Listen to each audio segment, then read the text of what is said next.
Good evening, everybody, or good afternoon, depending on your time zone.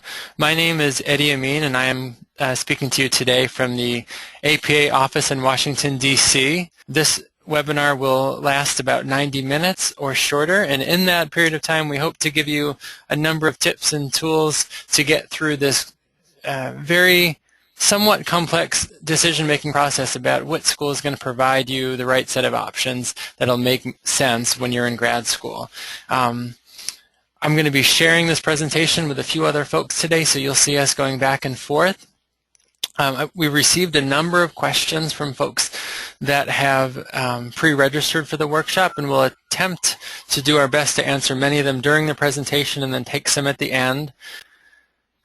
On behalf of APA here in Washington, D.C., as well as Psi Chi, we believe that this workshop speaks to a great need, and we can tell by the number of you that have joined today that we're reaching the right folks. So hopefully you get something out of this. Please do let us know how we're doing as well. Feedback is always welcome.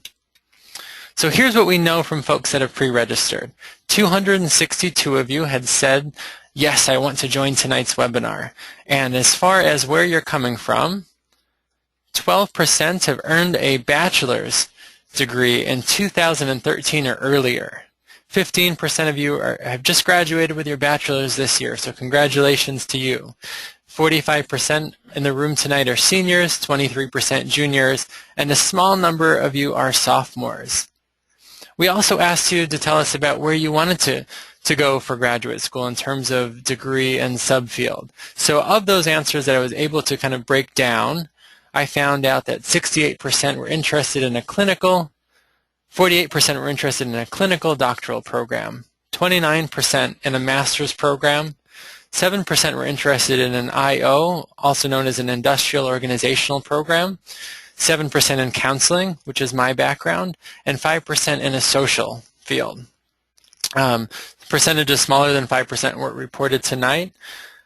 In terms of where you're dialing in from, the states with the most number of pre-registrants were Florida, New York, and Virginia. And then I figured, well, what about the folks from Texas, Michigan, and D.C.? You should know that you also round out the top 6 in terms of states with the highest number of pre-registrants. But I want to give a special welcome to folks that are dialing in internationally. We've had folks tell us that they're calling in from a number of countries. Welcome to you all. I know that time zones are different, and your schedules are probably very busy at this time of the year, so I appreciate you being a part of tonight's webinar. In terms of who is on the call, the first person you'll hear from after me is Garth Fowler. He is in the APA Education Directorate, and his background is a PhD in behavioral neuroscience. You'll also hear from Nabil El-Garouri, who has a PhD in clinical psychology, and you'll hear from me again a little bit later on. My name is Eddie Amin. I began with a master's in mental health counseling, and then I decided after a few years that I wanted to learn a little bit more, and I went to earn a PhD in counseling psychology. So we represent 3 different backgrounds in psych, and hopefully that rounds out some experiences that we can share with you tonight to help you decide what field, what program, and where to go. So this is the outline of what we're doing today. So we're going to talk a little bit about what to study, what does it mean to be studying psychology. So we'll talk a little bit about master's degrees, doctorate degrees, and the various and different subfields. Then we'll give you what I think is some of the most important information is how to evaluate programs. You'll look at them objectively and subjectively. You know, the message here that I think you're going to get from people is that you really need to see what's a good fit for your experience and your background, your preparation, and what your goals are. We'll have a section when we talk about affording graduate school and go through some of the distinctions about funding sources, financial aid, cost of graduate school, and then finally we'll open it up to questions and answers. So I love this infographic that's put together by the APEX group. It really does show that the path to your degree will be very windy. It's not going to be a straightforward shot. As you go through your training, you will find that you have decisions to make and things where you thought you were headed might be changing, and this is all good. But I like this because it's also very windy sometimes to get to graduate school, and that's what this infographic shows us here. And so it talks about different stages where you have to ask and reflect about what your interests are. You need to think a little bit about the programs that are out there, the training opportunities, how they prepare you, what they prepare you to do. Then you need to start your search. You need to actually look for these programs that will fit and try to figure out how you want to apply to them. And so you'll be looking at data, and then you get to decide, when everything goes well, which programs you're going to go to. So we're going to start here at the very beginning, which is where we ask you to reflect and think about what interests you and what kind of work would you want to be doing, and specifically, what is it that you want to do with your degree? And there's lots of options out there for you with a degree in psychology. So, when we start off with what interests you, I think it's important to think that part of what happens in psychology is you can actually contribute to the discipline. Psychology is a discipline, which means that it produces knowledge, and we do this through studying and scientific research. So perhaps you're someone who's interested in doing that. You're contributing to our knowledge of how the mind, the brain, and the behavior works. And you would do this through coursework. You write a thesis or a dissertation. You would have independent research and the development of experiments. And mostly, if this is what you're interested in, this type of training usually or mostly occurs in master's or PhD programs. Psychology is also a profession in that we train individuals to practice psychology in business, educational, and health service settings. So this is probably one of the most popular views in the general population of a psychologist. And these types of people would be taking that knowledge that's been established from the discipline and helping individuals in various settings. And this, again, would be done, your training would comprise of coursework. You would have a thesis or a dissertation that you might need to write. Depending on the field that you're going into, you might have to do internships and practicums.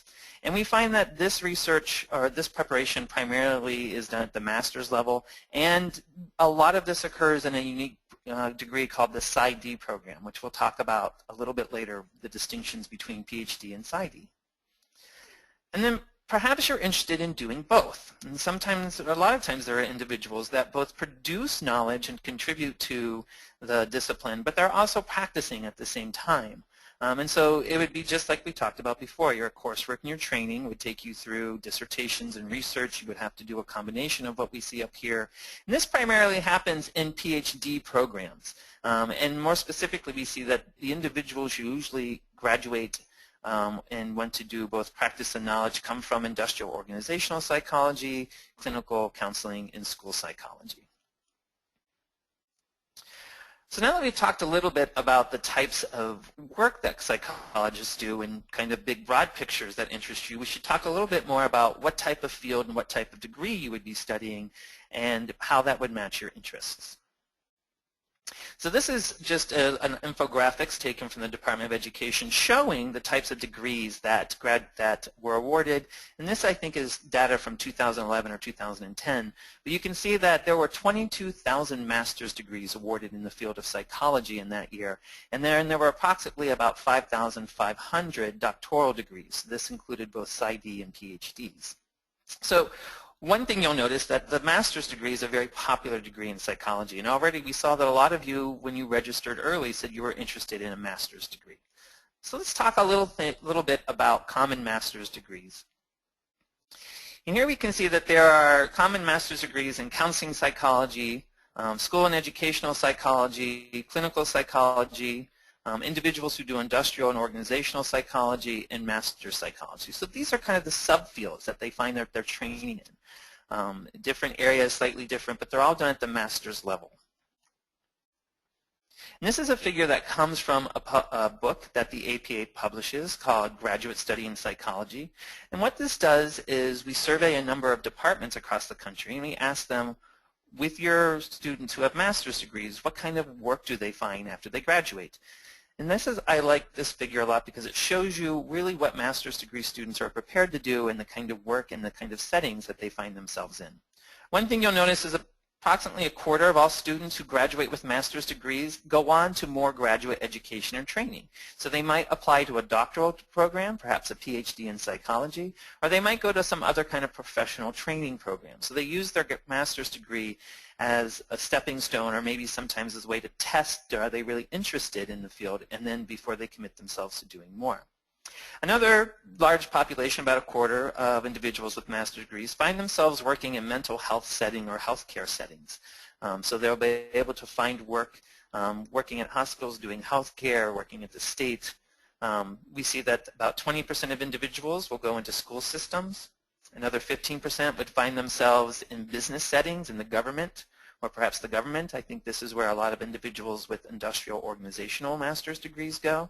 And we find the number of individuals who work in academic settings, and this can both include working at a school, in a school system, but there are a lot of community colleges that will hire individuals with master's degrees to be professors and to lecture. So we find that there are a lot of broad opportunities with your master's degree, and it all depends on the type of preparation that you receive and what your interest is when you finish your program. So now let's talk a little bit more about the doctoral degree program. And so we've broken out some more information here. And so again, we could see that there were approximately 5,500 doctoral degrees awarded, but of that entire population, 4,000 come from the clinical, counseling, or school subfields. So these are the individuals that we sometimes dub as being interested in health service psychology. These are the people that go on to do those types of positions. Now, if you look at the numbers in more detail, then you see that about 4,200 students of these 5,000 got PhD degrees. So these were individuals that we mentioned before who are usually doing work and establishing or doing research and establishing knowledge to the discipline. So this is across all subfields, and we'll see some examples of subfields later on. So this doesn't just include the clinical and counseling. This includes individuals like myself with a PhD in behavioral neuroscience or cognition. There's a heavy focus on research and experimentation in the training and in PhD programs. And these individuals, as part of their training, often complete a thesis or dissertation. The remaining 1,200 individuals got PsyDs. PsyDs are preparing you for professional practice, and these primarily occur in clinical counseling and school subfields, although we do see more and more individuals getting PsyDs in industrial organizational psychology. The training in these programs focus more on clinical training and providing psychological services to patients or clients. And in many of these programs, you still have to complete a doctoral level project. So you'll be engaging in original research, or you'll be doing some experimentation, or you'll be writing a thesis on a particular subject or topic. Where do we find individuals with doctoral degrees? Again, this is data that comes from the Graduate Study in Psychology book that you can purchase from the APA. And when we ask departments where their graduates go, we find that approximately 40% of them go into what we call a postdoctoral position, or they go into some other continuing graduate education position. A lot of people with PhDs in psychology either go and do clinical residencies, which you'll hear about more, clinical postdocs, which you'll hear about more, teaching postdocs, research-oriented postdocs, or some combination thereof.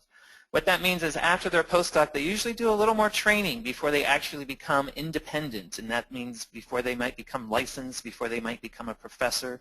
So there's usually another period of training that occurs afterwards. About 20%, though, do find themselves employed in an academic setting.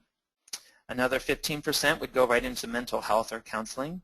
We find approximately 10% will enter into business and government. Well, actually, if you combine these two here, about 15% would go into business or government or in private practice. So again, just like we saw in master's degrees, there's a lot of diversity in the kind of employment that you can have with your doctoral degree. And again, it would depend upon the training and the type of preparation you receive during your program.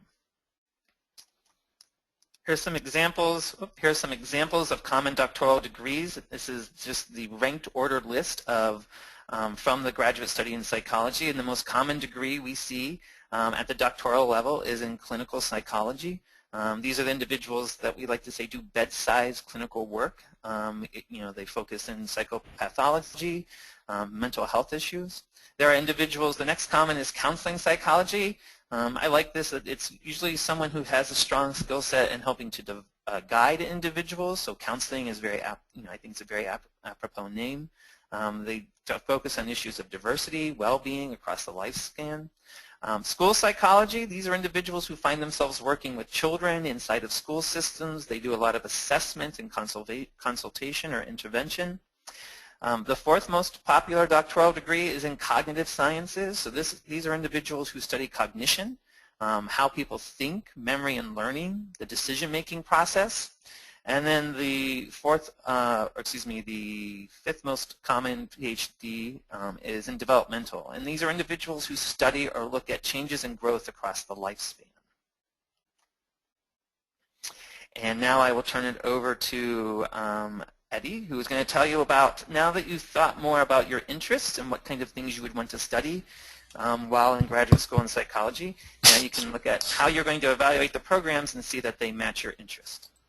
So I'm going to pause, and there's Eddie. Thanks, Garth. Hey, everybody. Thank you so much for continuing to listen in during today's webinar. As Garth said, evaluating programs is a huge task, and one that I think helps shift the power dynamic in your favor as an applicant. We looked over many of the questions that we received, and people wanted to know, how can I be more competitive? How can I become the candidate that's going to rise to the top of the applicant pool? And I think that those are great questions. They're not going to be ones that we are going to go into a whole lot of detail tonight. I think that there are ways, and we'll recommend some strategies to be competitive, but largely our focus is on helping you think about the factors that are going to make a school stay on your list or be booted out of your list. And we aren't in positions to tell you which schools specifically should stay on that list, but we are here to tell you in very specific detail how you can evaluate schools on a number of criteria and determine whether they meet your definition of the right fit. So here we go, evaluating programs and you yourself being a smart shopper in this process. I want you to think for a second, and we'll do this briefly because I won't be able to hear or see your reactions to this thought process, but think for a second as we go into these criteria. What do you know now that you wish you knew when you were choosing where to go for your undergraduate degree? What do you wish you knew now that you didn't know when you were applying or choosing where to go? There's a chance that something about your school was not available to you when you did your campus tour or when you read the view book or when you talked to other graduates or current students at your program. And undoubtedly the same is going to be true in your graduate degree. The important thing in this process, though, is trying to predict some of the things that were important to you now that you didn't know should have been important when you were choosing what undergrad program to go to. One other item for self-reflection. Who is helpful to you in choosing the right school then, and who could be helpful to you now? Hopefully there are mentors, advisors, family members, partners, and friends that you can turn to as you think through this process. You might be sitting alone at your computer wondering and stressing about the graduate school process, which is par for the course, but I don't want you to forget the resources that are available to you, the people that have wealth of knowledge in terms of thinking through the right program, who know your strengths and skills, and can be with you and accompany you on this process. Okay, so just to orient you in terms of where we are on the roadmap that Garth showed you, we're now going to think about beginning your search, and I'll try to tell you about some key books, websites, and other sources that are going to be helpful to you. Some tools to assist you. There are some handouts, and I want you to know that at the very end of today's presentation, we'll share the link where you can download these slides, as well as, I believe, the website where you can download some of the handouts that we're previewing on our slides today. I'll tell you right now, if you go to apa.org/apags/resources, you'll see several tools that will match some of the images that we're showing you today. That's apa.org/APAGS, that's the American Psychological Association of Graduate Students, /resources. So were we doing this presentation one-on-one, I would give you some of those handouts from our website. There are a great number of tools online to help you, and I'll get to that in just a moment. You should be able to ask faculty. Many times when you're applying to graduate school, you're not expected necessarily to just go through the graduate admissions office, but to reach out to faculty that you might be interested in working with and ask them questions that are important. Now, my colleague Nabil is going to tell you about some of those questions that you should be asking. And as you think back to the tools that I'm telling you about now, it might be important to think about where you can find that information. Some information will be available online. Some of it you'll have to ask faculty about. Another great source are the students and alums in a given program that you're interested in working with. Faculty could be telling you one thing about a program, and then you could see students who look like they have tremendous amounts of stress and distaste on their faces when you meet them, and that's telling information. Consequently, you might see students that are incredibly happy and at peace with their programs, and that is also good data. Alums might be allowed to be a little bit more truthful than current graduate students. I know that I can speak a little bit more freely about my graduate program knowing that I'm not still being evaluated by that program any longer. So these are some diverse number of tools or individuals that can assist you. There are also great publications that we can turn to. And Garth actually helps edit and publish this book on the left, Graduate Study in Psychology. Right now you're looking at the 2014 version. In my office I have the 2015 version. It has a black cover with red lettering. APA publishes that every year. A great source. It's actually going to answer many of the questions that were posed to us in the pre-registration screen, where folks wanted to know, what are some of the most important criteria that make me a great candidate? How can I rise to the top? And Graduate Study in Psychology will tell you about program by program, what factors are important, what GRE scores tend to average out in the admissions pool. So think about that resource. You don't necessarily need to purchase it. It's possible that your psychology department at your university owns a copy, or the library at your university has a copy that you can use on site. Because it's a reference book, it might not be a book that you can take out of the library, but you might not necessarily need to buy one. Similar, if you're one of that majority of students that were interested in a doctoral degree in clinical psychology or in counseling psychology, APA does not publish this book, but we think very highly of it, and we often recommend it. It's called The Insider's Guide to Graduate Programs in Clinical and Counseling Psychology. Going back to Graduate Study in Psychology, here's some of the things that you can find in that book. Program information, the degrees that they offer, admissions requirements, information for applicants, such as deadlines and fees, more information to help you determine whether you can afford the program in terms of financial aid, tuition costs, housing availability for grad students, contact info in terms of who should you email when you have immediate questions about the program. And if you're not interested in purchasing the book and it's not available to you locally, you can purchase a 3-month database access to this. Every year when the new book is published, the same information is available in a database form that you can use very interactively, and it's $20 for 3 months. The website is apa.org/grad-study. So I mentioned before that there's a lot of information online. Where online? Well, for starters, each program has a web page, and if you search for example, where I went to school, I would search for University of Miami Counseling Psychology PhD. Put that in any of your favorite search engines and you'll be taken to that program's web page. It is a wealth of knowledge if you don't know this already. Each faculty member will likely have a sub part of the website where you can click to either download their CV or view which courses they taught recently and which research papers were recently published in their name. That is a good way to narrow down whether there are any faculty who are doing research or clinical work or practice-oriented or scientific work that interests you. If you find nobody and you're yawning through a lot of these interest pages from faculty, then there's a good chance that you might not have the greatest time in that program. You can also check out the program websites to understand what their coursework and training is and whether the program is accredited. Now, we will speak more carefully about accreditation, but if a program is accredited by APA, and only certain types of programs are, it will say so on the website.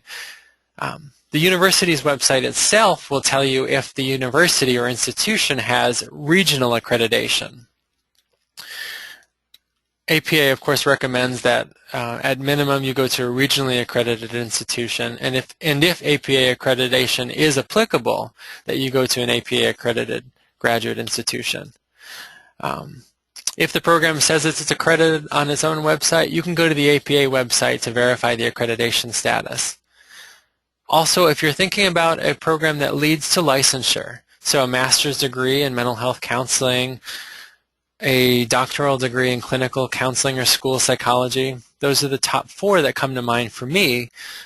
You can also check and see how well those programs are preparing you for a graduate, for an ultimate license. And for example, if you want to see how your program is going to do in terms of preparing you for a doctoral license in psychology, you can check a website called ASPPB. That is asppp.net. If you're thinking about a graduate degree in social work, the ASWB website will allow you to track down licensure rates by program. And NBCC is what I would recommend if you were considering a ultimate license as a counselor. Now, some programs might not have high licensure rates, and some might have lower licensure rates. It's important to kind of compare them relative to each other as well as what your ultimate career goals might be. I believe at this point I'm going to turn it over to Nabil, the head of the APAG's office here. Okay, everyone. Thank you for participating in the webinar. And I'm going to talk about the 15 questions and the 3 themes that are useful in evaluating programs. Start off with questions about getting into graduate school, and then the next part is questions about being a student while you're in the program, and we end with the next steps, like what happens after you graduate from a program. Some of these questions have information that is available if you are that is publicly available if you are applying to APA accredited programs in clinical counseling school psychology. And these programs are required to publish that data. So some of that questions, we might have some charts and tables. Those are pulled from examples of their websites of the publicly available information. So let's start with questions about getting in. So first thing you want to ask about information. Oh, and much of this information is in Graduate Study in Psychology, the book that Eddie just mentioned. So the first question is how many full and part-time positions are available in the program and in each area within that program. And what is the acceptance rate of applicants? Graduate Study in Psychology does list both of these things. They may also be on websites, at least the number of positions available. And finally, what is the profile of accepted applicants? So you want to look at, do they accept primarily psychology majors? Are there prerequisites such as stats or research methods? Test scores, GPAs, median GPAs, demographics. So that information is often available in Graduate Study in Psychology, but it could be also on websites. So look for this information and see if the programs that you're interested in are that you meet those profiles. And then finally, do the programs and faculty match my interests? This is so important for graduate school, and this is one of the key differences between undergraduate and graduate programs, in that you want to find faculty that are doing the work that you're interested in. You got to think about, you're going to be working in a specific topic, and so you may want to know, is there someone doing that kind of work? Will they be around in 5 years when you graduate? So that match is very important. And then finally, is the program APA accredited? So this information, as Eddie said, was available on the APA website, and it will look like this. You will see it on, so we said that we only accredit doctoral programs, that's programs granting the PhD or the PsyD in clinical counseling, school, and combined psychology, which is really a combination of clinical counseling and school. You can verify this at the APA website for accreditation. Actually, the website has changed from the slide on the right. There is now a search feature there, but you can search programs online. On a program's website, you can also see a link to the term student admissions, outcomes, and other data. That link provides the publicly available information that answers the questions that I will continue to talk about. And here's another website that you can use to evaluate the data that graduate schools provide, psychologygradschool.weebly.com, psychologygradschool.weebly.com. You don't have to write this down because you can get the slides from us at the end. So is this program accredited? Why is accreditation important? It's important because it's a measure of quality training. It's an important recourse for students. It's also good for protecting the public because if you're going to be licensed, the government wants to make sure that you're qualified and that you will not do harm to the people you serve.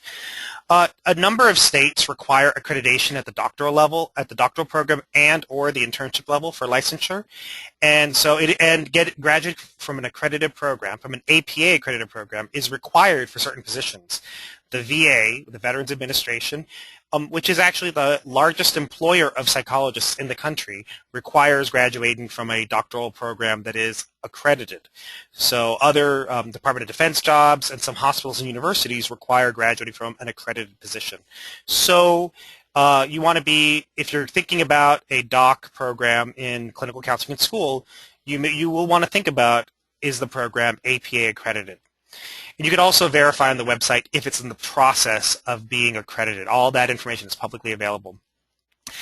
Then the second set of questions are, so the first set of questions is trying to figure out which programs to apply and the criteria before. Now we're going to talk about what's life like in the program. So the sixth question we have is, what is the culture of the program? Are students happy in that program? Do they like the program? This you are better able to sense if you go for an interview at that program, or if you're applying to a program that doesn't interview, if you do a visit, if you come after you've been accepted. Second is really about funding, or next is about funding questions. So how much is the tuition and other fees, and what kinds of funding are available, how many students are funded. Garth is going to talk about this substantially more in the section after this. So the tuition and fees information for doc programs that are accredited by APA is publicly available, but obviously graduate school can be very expensive. There's also lots of costs. You know, if you're living in an urban area, rent could be substantial, transportation, etc. Many programs do offer assistance in the form of assistantships or fellowships even to offset the costs, and like I said, Garth will discuss this. Finally, you could ask questions about how much debt do graduates have? Are the loans generally federal or private? We greatly encourage federal loans. They have much better protections for students. You have the ability to pay based on income, and if you are in times of need where you're unemployed or have really low income, you can defer. That's significantly limited with a private loan. And then being a student, you also want to find out what is the sequence of training, what's the required courses, training approach, supports. You want to find out, if there's a course that's required, how often is it required? Are there programs that are offered every 2 years because it's because they don't have faculty or whatnot? These kinds of questions can help you evaluate what is life like in the program. The next steps are the outcomes from graduate school. So first step is about graduation. So how long does it take to graduate, and how many students actually finish the program? So how long it takes to graduate, if you may want to think twice about a program that the median is 7 to 8 years. I mean, if the median is 8 years, then that means half the people are graduating after 8 years. And how many students actually finish the program? This is really trying to look at attrition. How many students drop out of a program? It's important to keep in mind that some programs that might be smaller might have a high attrition rate for 1 year. You know, if you have a class of 4 and one person drops out, because they realize they don't want to be a social psychologist. That's a 25% dropout rate for that year, but over the course of time, that rate would be fairly low. You want to look at, do students finish the program? I think that's really important data. The higher it is, you may want to think, you want to ask some critical questions about that. This is how you look at this data. So the data will be available online for accredited programs. For those of you interested in master's programs or programs outside clinical counseling school for the doctorate, you will not have this publicly available information, but you can certainly ask it. For time to completion, look at the median number of years. Here, this program graduated in 6 years, and not many were after 7. There's a similar type of information graph or chart for how many students at the attrition rates. So you want to look at the median years for time to completion, variation, how many take more than 7, and how many left the program. Then 13 is, where do students tend to work after they graduate? So you want to ask about the types and rates of postdocs, first jobs, and compare them to the kind of job that you want. You do want to think about, like, if you want to become a professor doing research and teaching, then you want to know, it's getting harder to get those jobs right out of graduate school, so a lot of people are taking postdocs. But you want to find out what kind of postdocs they get, and then do they get the academic positions 2-3 years after they graduate with their doctorate. This graph here is very, is an XYZ, a 3-dimension graph, and you can sort of see where the outcomes are, sort of, if you graphed it. I think here you want to look at, do those outcomes match the kinds of positions that you would be interested in? Knowing that those things can change over time, obviously. 14 is, what is the program's match rate to accredited programs? Sorry, it's not match date, match rate to accredited internships. And so just like there are, you apply to graduate school, those in clinical counseling school programs will apply to an internship. It's a 1-year internship done before you graduate with your doctorate, and it's equivalent to a medical residency, but we do it before the degree is granted. And here you want to look at the number applying for internship and the number who match to APA accredited internships. And all this information is on that website, on the link for student admissions outcomes and other data. And here in this example, you can see that they have about 5 applicants every year, and more than half the time, all of them match. A couple times, one person didn't match.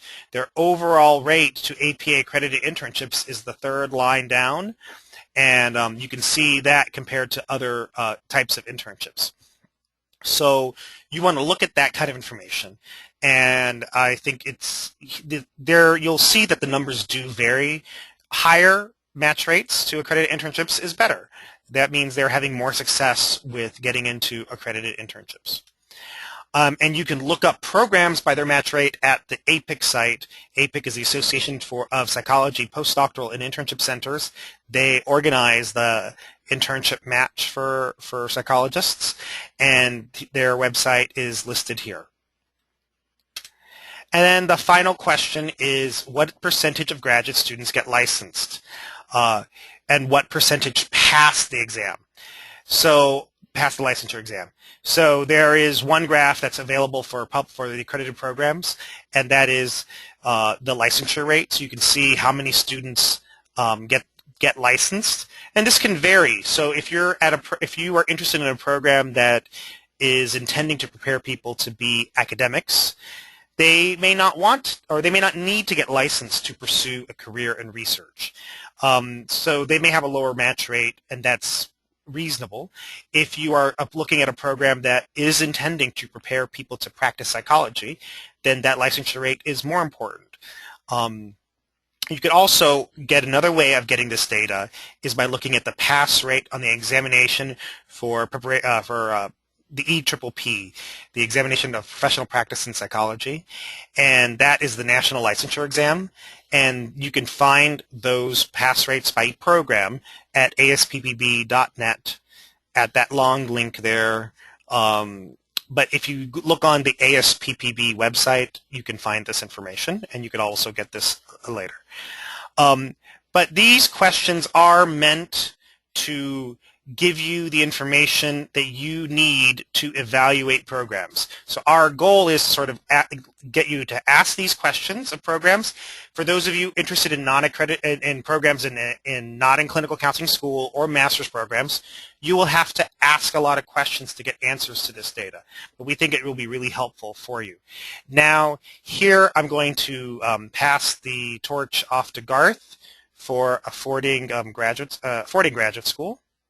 The cost of graduate school does include more than just tuition. There's lots of other things that we can talk about in terms of fees. We'll also talk a little bit about the different types of funding, SHIP funding and financial assistance that is available for individuals. And then we'll talk more about how those add up, and it can be something that you can use when you're evaluating the type of program that you might want to attend. So the first question is, how much is tuition in other fields? And so as Nabil and Eddie had mentioned before, some of this information is publicly available, specifically for the APA accredited programs, where they talk about what the cost is for full-time students both in and out of state, if it's necessary, what the tuition cost is per credit hour. If there are other university fees or costs that will be associated. And then there's also things like books and travel that could be included in there. Graduate school, yep, there you go. And one of the things that you should consider is the cost of living relative to the amount you're used to paying now. So you need to think about, well, what would be the amount of rent that I'm comfortable paying? Do I have to take in consideration if I have a family? And would I be able to support them on the funds that I'm receiving? Lots of things that come into the cost of graduate school. It's more than just the costs that come from undergraduate. Would be things like you have to buy your own food, or you might have rent that's very expensive, as Nabil mentioned before. Child care costs if you're going to be attending school full-time. Often you have to pay for testing kits or lab fees. Many graduate programs require that students have health insurance, and if they don't have them through their own family, then they have to purchase them separately. Liability insurance, you have membership fees as part of being a member in a discipline and developing your professional credentials. Individuals go to national conferences and workshops, and there's usually fees associated with attending those. So these are all things that can add up and combine to the cost of graduate school. Now, many programs and departments actually offer opportunities for you to earn some money while you're in graduate school. So there's funding opportunities for graduate school. And I'm going to talk here about some of the more common types of funding and give you brief definitions of them. And these are things that you should feel comfortable asking about at any program that you're considering. So teaching assistantships are pretty straightforward. They're very common. And this is what you think of. You receive funding from your department, so it could be a salary or a stipend, and this is in return for teaching services. So you might help a faculty member teach a large class, like a 300-person undergraduate class, or as you get more advanced, you might be the person teaching a smaller class on your own. And so in return for this service, then the department or the university would provide you some funds that could help cover the costs of living and your tuition. A second type of assistantship is called research assistantship. And these are funds that you receive because you're providing research services. That is, you're participating or you're helping some faculty member or someone else in the institution conduct experiments or research. And the way this works is the faculty member at the university usually applies to some outside organization, such as NIH, the Department of Health, Department of Defense, the National Science Foundation, and they receive money to undertake a research program or to answer questions for those organizations. And they can use some of that money to hire help on the research project. So when this happens, you're usually paid by that faculty member's research grant, and in this particular situation, you would be working for that faculty member. In some situations, the work that you're doing might also be part of your research thesis, and so you would be working in the lab of your faculty advisor or mentor. In some situations, you might be paid to work in someone else's lab, but it might not be the research that's contributing to your actual thesis. So you might want to ask about those types of scenarios at the departments that you're looking into. The final type are scholarships and fellowships, and these are funds that, the definition that we use here, these are funds that usually you receive that are not tied to any services. These might come from private foundations. You might win an award at the university, and so they would be able to give you some funds to help cover the cost And so, those are, think of it as, grants. This is free money that you can receive. Now, underlying all these things is a concept called tuition remission. And this is a very important concept that you should remember when you're thinking about applying to graduate school. And what that is tuition remission occurs when the department or the university gives you a discount on the cost of tuition. So you don't have to pay all of the tuition. It could be partial or full. And they usually are tied to, when you're a TA-ship, you could receive tuition remission. When you're doing a research assistantship, some of the money that the faculty member receives can help pay the tuition costs. Some fellowships and scholarships, they only apply to tuition, so they would be coming directly towards reducing the amount of money that you could pay. And again, some of them come with partials, so they might only cover half your tuition or a quarter of it, or a certain number like $1,000 a month or $1,000 a year, or they could be full. Whatever the tuition happens to be at the time, they will completely cover it. This is a chart from the Graduate Study in Psychology book that Nabil and Eddie have both mentioned before, and that comes from my office. And in this particular situation, we surveyed all the departments that participate in the book and asked them about offering teaching assistantships, research assistantships, or scholarships and fellowships at their department to first-year students. So you can see that one of the most common forms of assistantship for first-year students is teaching assistantship.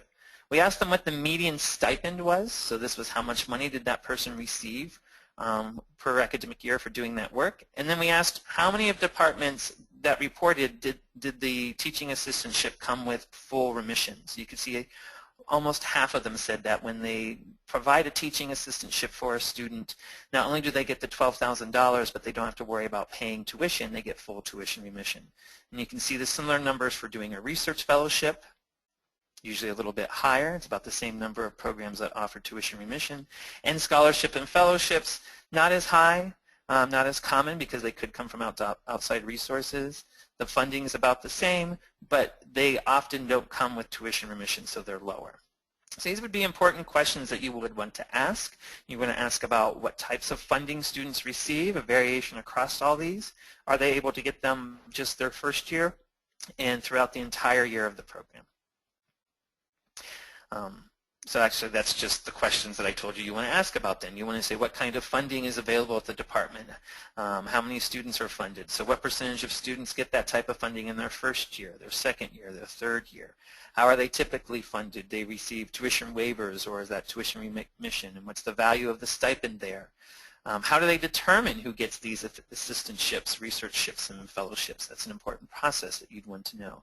And you want to know how many students are funded. And this is particularly different than saying how many students get financial aid.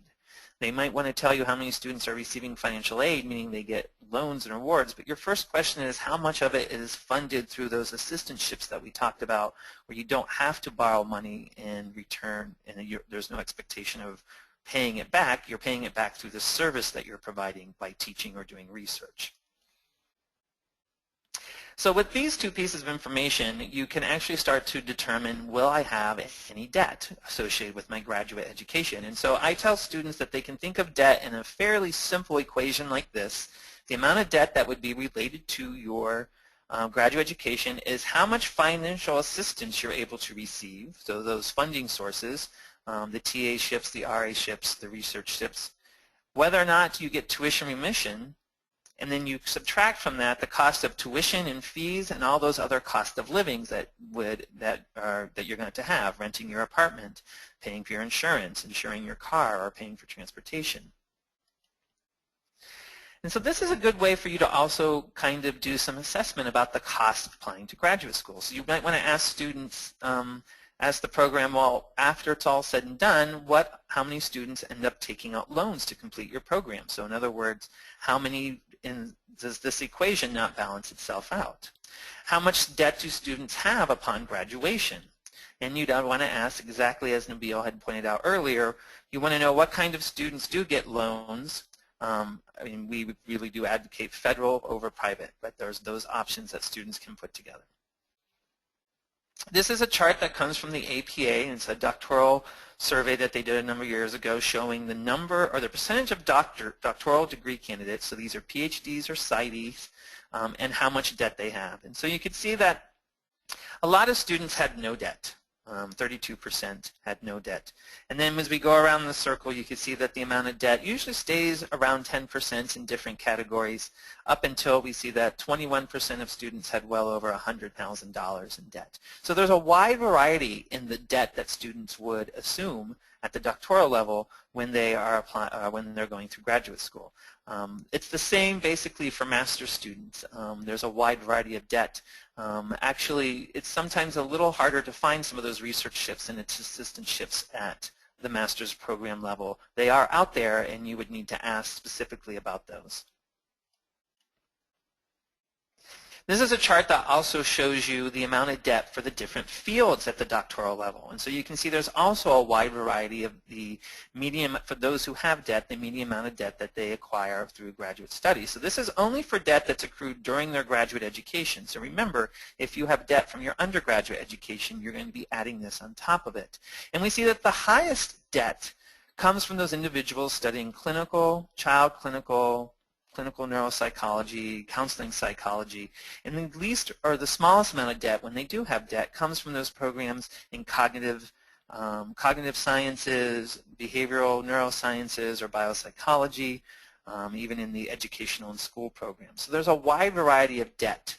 And this, again, is a factor of what the tuition might be for the programs and the department or program's ability to offer these individuals research and teaching assistantships throughout the entire duration of the program. We also find that there is a significant difference in the type of debt that has occurred when there is debt by the type of degree that you have at the doctoral level. And so we see that those individuals who pursue and get PsyDs carry as a median amount about $120,000 in debt from graduate study, where those individuals in PhD programs, when they do have debt, it's closer to $50,000. So there's a vast difference, again, in the amount of debt that you would incur depending on the type of program and degree that you want to pursue. And I think it's really important to take a look from that same survey what the median salary is for individuals after they complete their postdoctoral training and they get their first job. And so we see that for individuals with PsyD degrees from that same survey, they averaged, their median salary was around $60,000 a year, and those with PhDs were $65,000 a year. So you want to take these factors into consideration, again, when you're looking at the types of programs and the degrees that you would be pursuing. Think about how much debt you're willing to incur and what your ability would be to pay it off over the long run. And that's what this next figure is to help you think through. So in this chart, what we've done is taken the median debt that has been accrued by individuals in PsyD programs and those in PhD programs and said, how much money would you be paying back from the debt if it took you 10 years to do it, and we assumed a 6.8 interest rate. And I think at the time that was the prime interest rate for federal grants. For federal loans. And the federal loans interest rate does vary by year to year, so you'll want to make sure that as you are taking out loans every year, you pay attention to what the interest rate would be. So you could see that if you had $120,000 in debt, then you would pay back, you would pay about $165,000 total. And if you did a 10-year payment, this is what your monthly payment would be, $1,300, whereas if you did a 30-year payment, it would be $700. And it's the same. Here's the same analysis for the PhD programs. Their total accumulated debt that they would be paying back is just short of $70,000, and their monthly payment for 10 years would be $575, and at 30 years it would be $326. When you do have debt, there are actual options that graduate students, doctoral students in psychology can apply for federal programs where they might get some forgiveness or repayment options. And these are programs that are put together by both state and federal organizations or institutions that want to try and increase both the research and the psychological services that are provided to individuals within their state or their organization. And so some of the examples are just the National Health Service Corps. You could get paid, you could get a repayment of up to $170,000. There's some time commitment with it. These are for individuals who are licensed to practice clinically in a state where where the employer is located. So these are trying to match need for psychologists and health services to where individuals are. We have the U.S. Federal Jobs Program. You can get up to 10,000 per year from maximum 60. The eligibility varies, but these are all programs you can go and learn more about as you're approaching the end of your training. The National Institutes of Health has a number of grant forgiveness programs that they can give you. These are for individuals that are looking at pediatric and health disparities. They're doing clinical research. And the Indian Health Services can offer money, and these are for individuals who are doing practice, so they'd be providing health services. So there's a number of examples that you can see, and there's a fuller list when you get the slides that you can find at the APAG's website. They've done a great job of collecting that information for you. You can also learn more about the costs and funding for graduate school by going to the psychology, or by going to an APA website called Sources of Funding, and there's the link for it. There's also a video and an article that's been written in the Psychology Student Network called The Cost of and Paying for Graduate School, and it goes through some of these things in greater detail and gives you more information about the costs and debt associated with graduate school that we just covered. And when it's all said and done, you'll be able to download materials that we've talked about here, the slides. There's that wonderful infographics that was out there before. There's comparison sheets that you can see. There's a great infographic about the debt that's carried, showing the differences in debt and income across the different types of degrees and programs. And all registrants will be emailed this link that will allow you to download the slides and look at all the resources that we talked about today. And so I think with that, I'll ask Eddie and Amin to come back on, and we'll be going through some of the questions that we received and any that were coming in. So Nabil, do you want to start us off with this? Sure. So the first question we have is, I'm an older student. Are there any special considerations I should think about when applying? And so older students, non-traditional students we call them, I think you might want to think about geography of graduate programs because you may be settled where you're living. So this is where the book Graduate Studying Psychology can be really helpful. It's organized by state, what programs are in each state, so you could look up what graduate programs there are. You may be surprised what programs might offer a master's or a doctorate.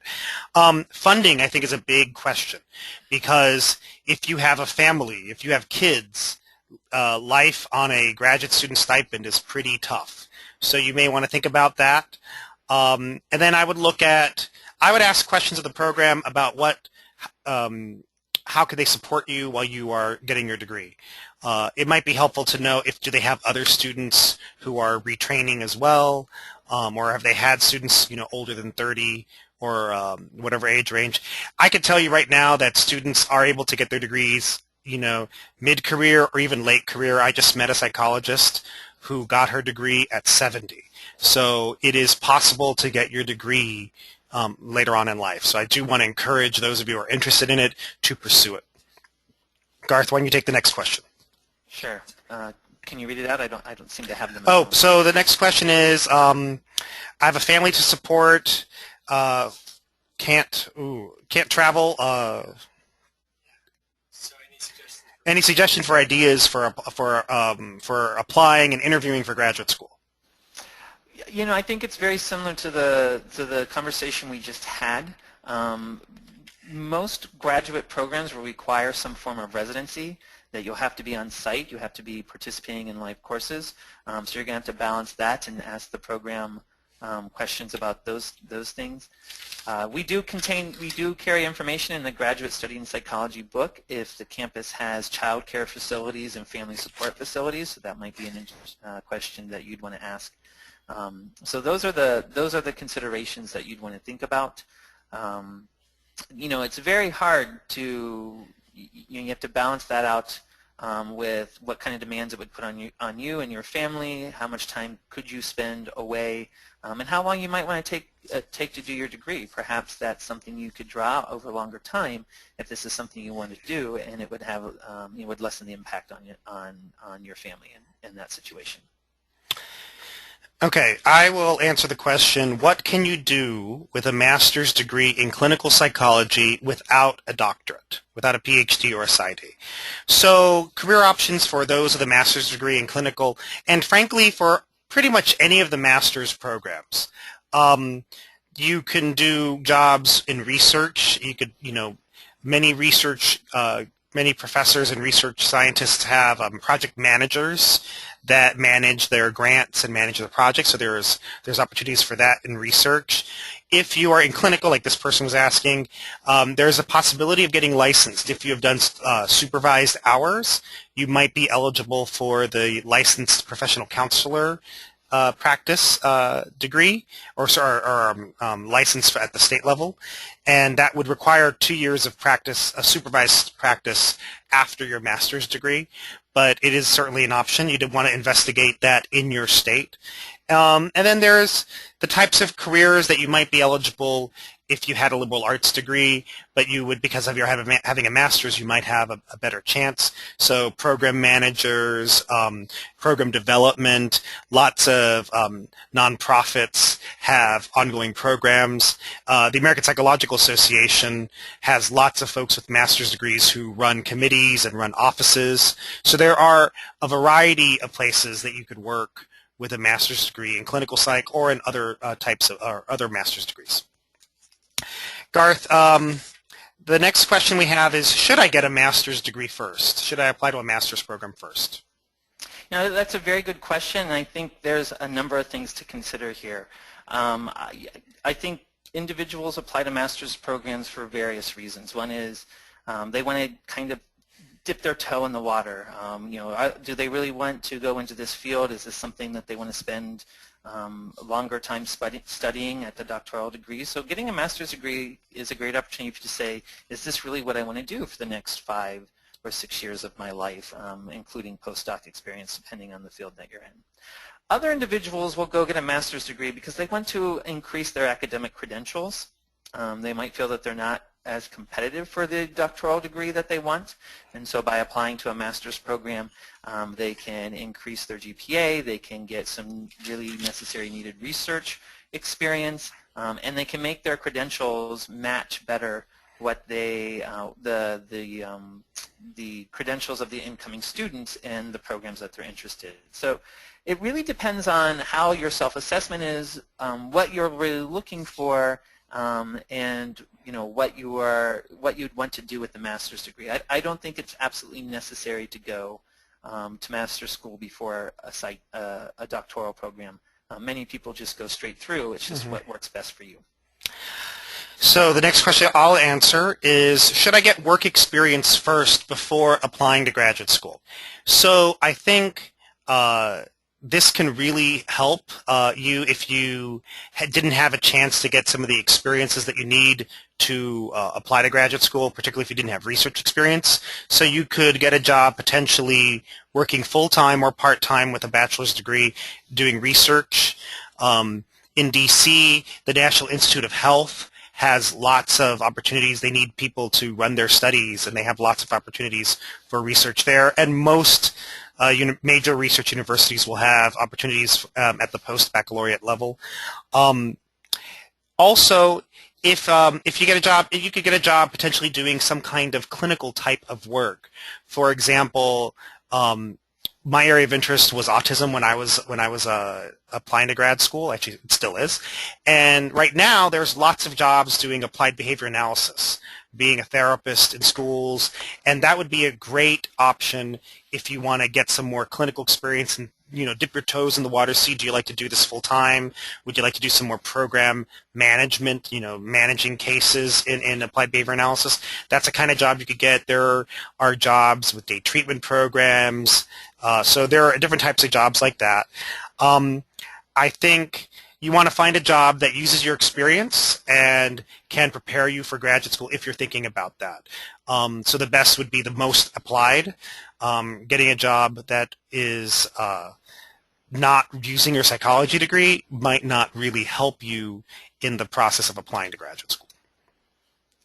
Okay, so Garth, I have a question. What do grad schools weigh the most in in their application process? It's a very good question, and in fact we ask that question of departments when we do the annual survey in graduate study in psychology, so you can see that each individual departments will tell you how much they rank things like overall grade point average, courses, were you a psychology major, interview, but by and far the thing that departments put the most weight upon is your research experience or your clinical experience, depending on the type of program that you're going into. Your interview, so most all programs have some interview as the final stage. They put a lot of weight on the interview. They put a lot of weight on the personal statement, and they want to see that you are actually interested in their program and the type of training and preparation that they provide. And they put weight on the letters of recommendation, and they want letters of recommendation from people who know your academic and research capabilities. So, getting a recommendation from the really famous chair in your department who doesn't even know your name doesn't carry much weight. Getting the recommendation from that faculty member who taught your advanced statistics course, or who helped you with your lab course, or who did your developmental course and knows your academic potential, that carries a lot of weight. Okay, I see a question online. What are some good job resources? So APA has a job bank, if you will, called Psych Careers. So if you go on the APA website, apa.org, and look up Psych Careers, there you can see the types of jobs that are advertised within APA. And those jobs are going to lean doctoral because we do focus on doctoral education, but there may be some master's level jobs there. If you are interested in being a professor, another type of resource would be the Chronicle of Higher Education, which lists academic positions, both like department, psychology department kind of jobs, but also administration level types of jobs, if you want to work at the dean's office or student life or something like that. What other resources, Garth, do you think there might be for jobs? That's a really great question. For those individuals who are going to go into experimental, cognitive, biopsychology, or neuroscience, there's job banks at other organizations like the American Association for the Advancement of Science has a job bank called Science Careers. The academic journals that your faculty members publish their research in, those organizations often have job listings in the back, so they'd be looking for individuals that can, at either the master's or doctoral level, who can come work on projects with them. Depending on your interest, and like I mentioned before, or depending on your training, but I mentioned before that usually you join specific professional societies or divisions within APA. So, for example, the Industrial Organizational Division, SIOP, the Society for Industrial Organizational Psychology, they have a very wonderful job bank for individuals with master's and doctoral degrees in industrial organizational psychology. So there's lots of resources. What you find is you start thinking about what kind of area, what kind of job you want, and then based upon that categorization, you'll find that that's where those individuals, those organizations would go to list their job openings. Okay, I've got a bunch of questions online, so I'm gonna read one and see if we can answer this one. So this question is, when applying to graduate school, it seems very daunting to assess if you'll be able to live on whatever stipend or financial assistance you may receive from the university. How do you factor cost of living into your decision, especially when you're really attracted to a program? So there are a couple ways to do this. There are calculators that you can look at the cost of living in a city. So you could look for those cost of living calculators, number one. Number two, I would say look online and see how much apartments cost, there are some things that we sort of know are going to be constant. The cost of gas, your car payment is going to stay the same. Your gasoline may vary a little bit, but you can pretty much make a guesstimate of it. But your rent and your insurance may vary, so you want to look up those costs. And then it is tough. It's not easy, particularly if you're looking at urban areas. Washington, D.C. is a very expensive area, but there's also ways to cheapen the cost, such as having a roommate, living a little bit further out, so that often just a couple miles makes a big difference in the amount of rent you pay. So there are ways to do it. But you want to sort of be thoughtful and calculate those strategies out. Okay, if I have to take a year off post-college, how can I find opportunities to work in a psychology research lab? Why don't you answer that question, Garth? I was just going to say that sounds like a really good one. So, you know, I think there's lots of opportunities for you to go find research experience, especially if you're taking a year off from college. You know, the best places to find that type of research experience is in a college town. So if you're in a city where there's a lot of academic research centers, hospitals, universities, lots of those faculty members have research grants like we talked about before, and they are often looking for individuals that can come in and do research for them. So I think that is something that you can do. You can look for opportunities there. Depending on the field of psychology that you want to go into, the type of research experience that you're getting might come from a company. Industrial organizational psychology, there's lots of individuals that do human factors work.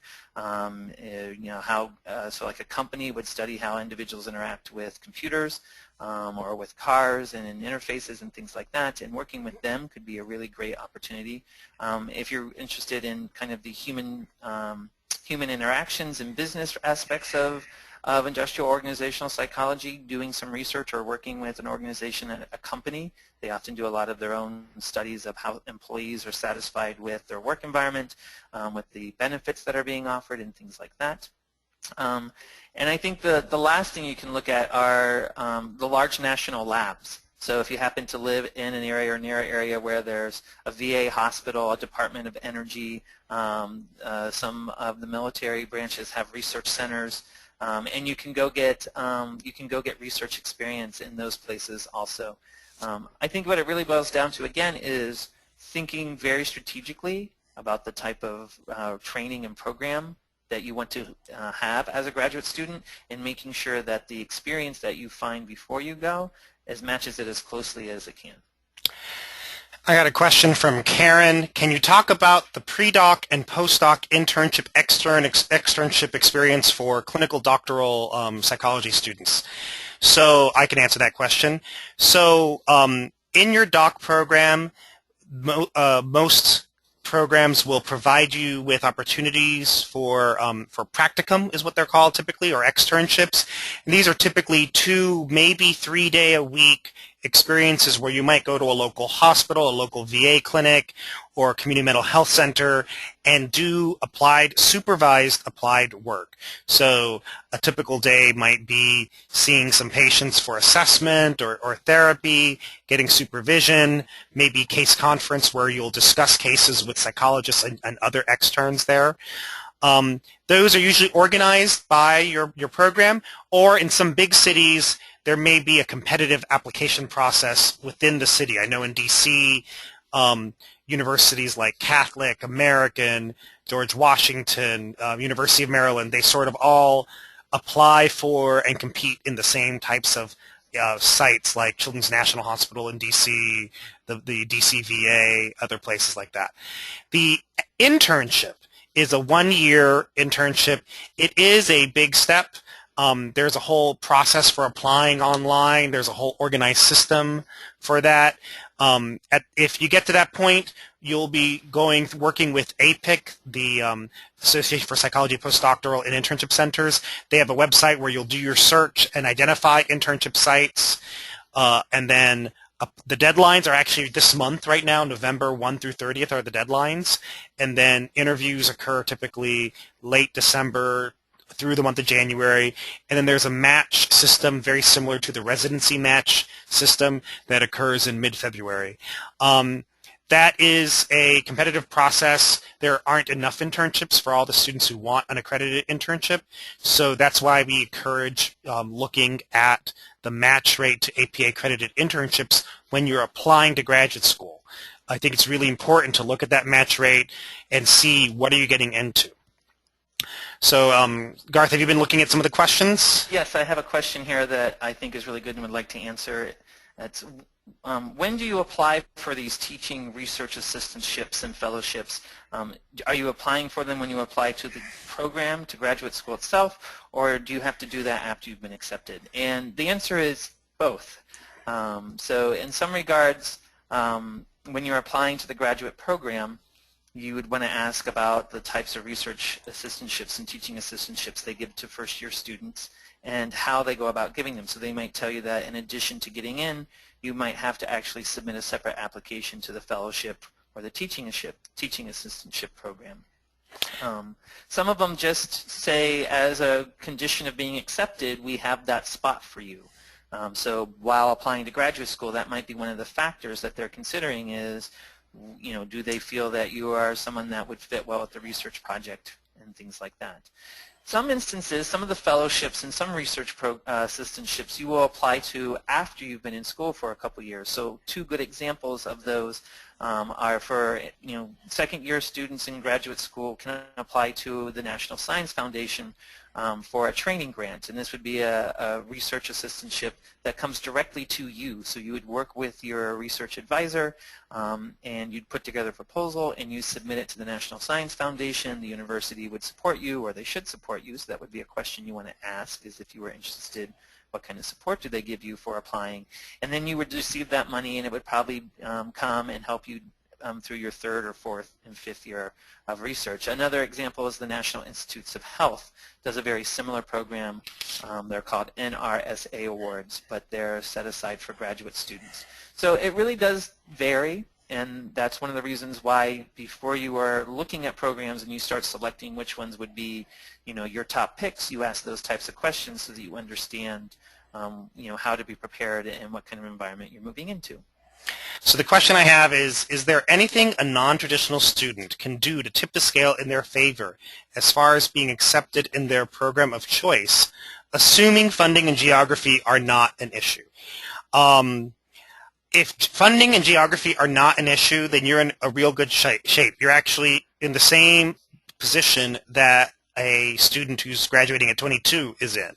So I'll answer this question with a couple things in mind. I think first, get the experiences that you would need to get into graduate school. So you want to be getting the research experience.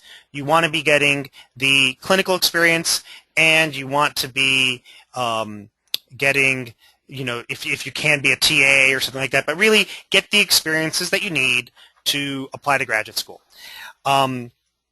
Finally, second, I would say you want to make the case for why you are retraining.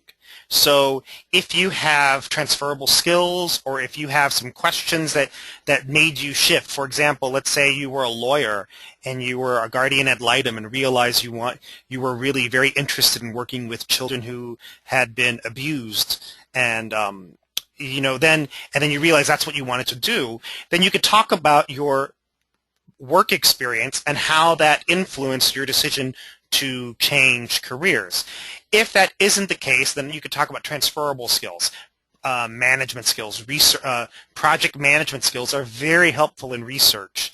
And so I think those are a couple ways that you can do that. For people who are, I do want to answer the question for people who are stuck in their area, who have to stay. You want to research programs that you want to look at the types of programs that are there, and do you match their interests? So if your interests match a faculty person there, that will greatly improve your chances. We really appreciate your participation in this webinar. I want to thank Dr. Fowler and Dr. Amin here for participating in this workshop. We want to thank Psi Chi for making this available to all of you. We really hope that you can use this as a chance to talk to your Psi Chi clubs and talk about graduate school. So we wish you the very best. Good luck in your applications. And when you become a psychology graduate student, join APAGS and join APA as a student affiliate. Thank you very much.